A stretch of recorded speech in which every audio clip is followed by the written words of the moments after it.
Bonjour, mon ami! Today I am back to recap the latest episode of Drag Race France All Stars Superstars. And let me tell you, this was a shocking episode. The queens walk back into the workroom after Soa's elimination, and I do have to say, it's a big criminal eliminating Soa right before a girl group challenge. But Punani reveals that she also chose Soa to be eliminated. So it's a new week in the workroom, and right off the bat, we get a huge Peach edit saying she is going to crush the next challenge that comes her way. And say it with me, the edit was there. At that moment, Nikki enters the workroom and announces that for this week's mini challenge, the queens will be seeing how well they know each other. One by one, Nikki pulls out a coloured fan that reads Miss Messy, Miss Fuddy, etc. The queens need to vote. Whoever gets the majority gets the fan. However, things get a little bit heated when Peach is voted as Miss Diva. She says she has no idea that she was giving off that impression, and she seemed a bit pressed. And as somebody that loves Peach, her being pressed about this just reinforces that she is Miss Diva. Moon is granted the winner of the mini challenge, and I'm not 100% sure why. Is it because she was the only one that didn't get a fan? But didn't La Big Berta also not get a fan? Can somebody explain, or did I miss something? Not that I'm complaining, give Moon all the wins, please. So for this week's Maxi Challenge, the theme is Superstars. Queens will need to split into 2 girl groups. They will also need to write and record their own vocals and choreograph their own routines. To help coach them will be this week's extra special guest judge, Yelle, which makes sense seeing as she wrote the song for them. And I'm not going to even try and pronounce the song because my French pronunciation is awful. As the winner of the mini challenge, Moon gets to pick her teammates, and Punani is made the other team captain because she was chosen as Miss Y in the mini challenge. And honestly, that was a little bit of foreshadowing, wasn't it? Poor Cam Hugh is picked last. She is never beating the Miss Out of Sync allegations. On Elimination Day, the queens open up about the different cosmetic surgeries they've had, because it pertains to this week's runway theme. Peace shares her struggles with her physical appearance and a surgery that went wrong. Ellipse shares about how much she felt ugly growing up, that she was bullied for her weight and androgyny. So it makes sense her winning Miss Yum meaning a lot to her.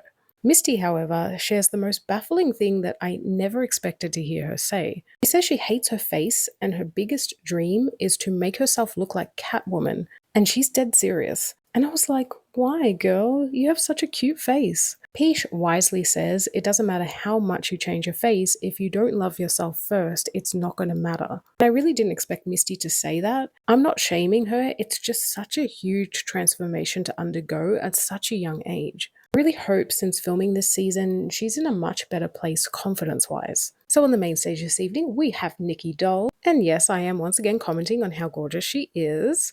She makes me feel like a sack of potatoes.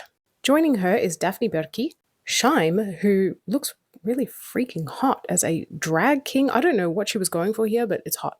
And of course, extra special guest judge Yelle. Category is cosmetic surgery. I think it also translated to I didn't do anything or something like that, which means, clearly I didn't do anything to my face or body. And I gave my top 2 to Moon. I die hard love this drag king look. You guys know I already love drag kings so much. And I think it's so important to see drag king representation on the main stage of Drag Race.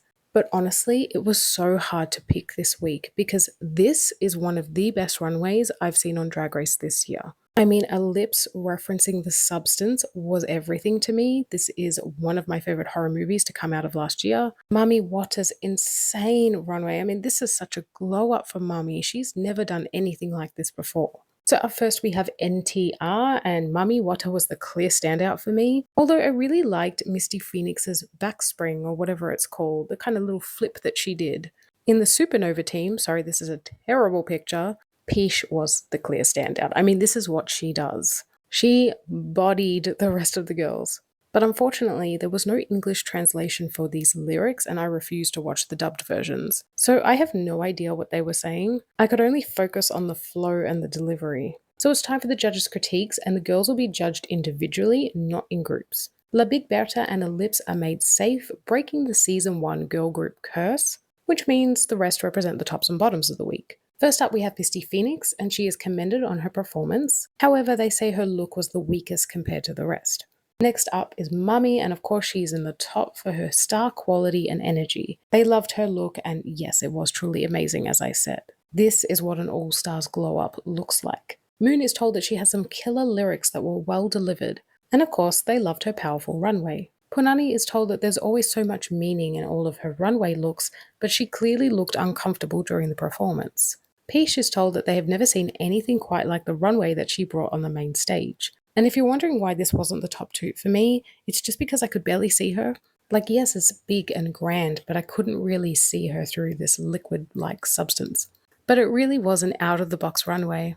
See what I did there? And in the performance, Peach has such a creative vision. It was truly remarkable, and it's why I fell in love with Peach in season 2, because her talent show still lives rent-free in my head. People want to say that Peach is too confident. What's wrong with that? You should be confident. Cam, like Punani, is told that she looked uncomfortable on the main stage, but she's a very hard worker. They say that her looks are always too polished and pretty, and they really want something grittier from her. The top two of the week are Peach and Mami Wata, and I absolutely agree. Peach in the top.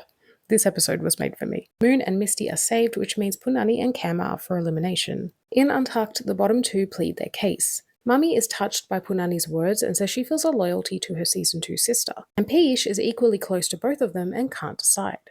Back on the main stage, Mami Wata and Peach lip sync to a Yell song, of course. Mami with her giant mobile phone. What else is there? As much as I love Peach, Mami was a standout in this lip sync. Mami ends up winning, and I agree. However, she decides to eliminate Punani, which was a massive shock. I did not see that coming at all. Punani was a finalist in her original season. She could have gone so far in this competition. She's so talented. She just won Snatch Game. And this season is not going how I thought it would go at all, but I'm not mad at it. It's not predictable. It's not rigged. It's just perfection. However, I am wondering why Mami didn't save Punani, and I really hope she explains it in the next episode, because in Untucked, it seems like she was going to be loyal to her season 2 sister. And Cam's already been in the bottom. And not to be shady or mean, because Cam was in my top 3 pre-season, I just think Punani has more to show than Cam. But maybe that's why Mami did it. Maybe she's trying to eliminate the biggest threats. And if that's the case, props to you, mama. That's how you play the game. And honestly, at this point, I do think that Mami Wata deserves to win France All-Stars. I know it's early, and it's not just because she's had 2 wins already. It's because she's shown the most growth from her original season. And really, I think that that's who should win an All-Star season, is the person that shows the most glow up, the most growth. That should be the point of All-Stars. So my friends, what did you think of this week's episode? Were you as shocked as I was? Next week is the infamous makeover, and I do see Cam Hugh doing well in that one. So maybe it was good that she was saved for a makeover. But as always, give me all your thoughts, and I'll be back very soon with another video.